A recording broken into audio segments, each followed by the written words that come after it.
Good evening, members of the committee. My name is Carina Sandoval, and I am a community member and current intern at the Center for Justice who is deeply worried about the safety of Providence youth in our schools. And for this reason, I strongly oppose House Bill 8310. I want to recount a bit of a personal story for y'all. So when my brother was in 8th grade, a 13-year-old student, he was unjustly accused of bringing a dime bag of weed into his middle school, and not because he had been found with the drugs on him, but because his teachers had deemed him the most likely to have brought and discarded the bag into a locker. Immediately, he had been brought into a room with a police officer, and he was left alone with the door locked. He was 13 years old. My brother is a Latino and Indigenous student who has a sensory processing disorder.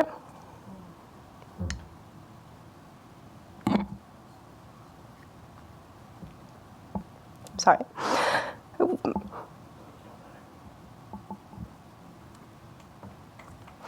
Which was something that his teachers had been acutely aware of because of its impact on his day-to-day learning experience.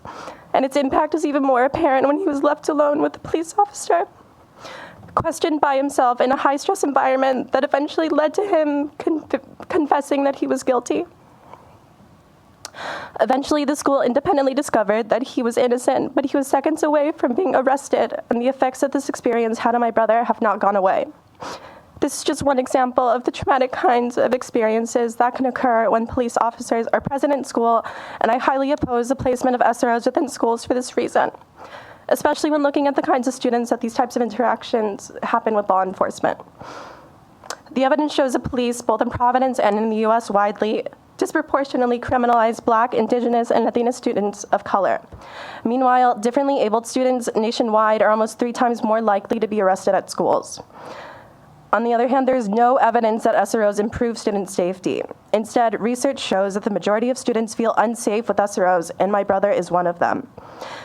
The placement of police officers in schools tells our youth, especially our youth of color, that they are criminals and that this kind of heavy interaction with law enforcement is normal when it is anything but. In Providence, 65% of arrests between 2016 and 17 and the 2019 and 2020 school years were of boys of color. As a community volunteer within Providence Public Schools, like Michelle, I was there when hundreds of students watched their classmates tackled, handcuffed, and put into a police car. School is a place for learning, and I urge you to consider what the possibilities would be instead of emphasizing the role of police in schools, and we instead emphasize the role of community support, resources, and care.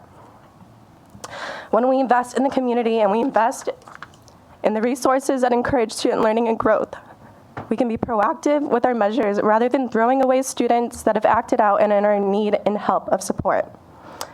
I understand that the recent events at Uvalde and across the country have left families feeling terrified of the possibility that their children won't come back from school.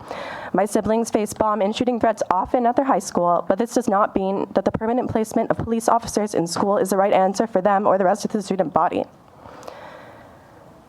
Just like you, I'm outraged by the events at Uvalde, but even more so by the ineffectiveness of police who were present and did nothing to protect those children. We are all fighting for student safety, just in different ways, and I'm confident that our combined efforts can help make our schools safe and welcoming places for learning.